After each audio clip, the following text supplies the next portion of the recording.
Hello everyone. In this video, I'll discuss about the data response paper, that what kind of questions examiners pose you and how to answer those questions keeping in mind the command words. Whenever a question starts with word define, for example, define the marketing mix, it means that examiners want to know that do you know the exact meaning of this word. So you have to tell precisely that what do you get from this word. You have to tell the meaning to the examiner.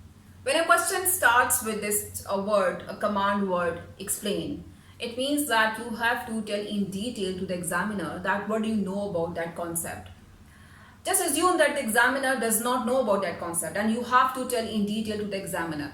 So for your good development of that specific term, maybe you have to add some examples. So that is well and good. You should also add examples whenever you explain specific term to the examiner. Whenever a question starts with the command word of analyze, that requires that you have to write in detail about the one specific point, which means that you have to show your in-depth knowledge, you have to closely examine that point and you have to make series of points to elaborate one specific point, which means that you have to sometimes use theory, sometimes you have to use evidence from the real life to validate your point. And examiners would see that have you practiced enough to make your application and analysis skills strong or not. Whenever a question starts with the command word of evaluation, now examiners want to see that are you able to conclude one specific point by giving some good reasoning about that. So you don't have to go and take site and then start writing about that. So you first of all you have to make two arguments in favor, arguments against.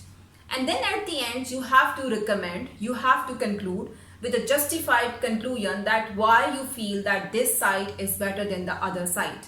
Now for that, even you have to show your evidence, you should have to show your good reasoning, then examiners would award you good marks. Whenever you prepare for a business studies paper, make sure that you practice different questions, variety of questions, keeping these command words in your mind. Then it means that you have practiced good for all skills which will be examined by the examiners. Thank you for watching the video. Happy learning.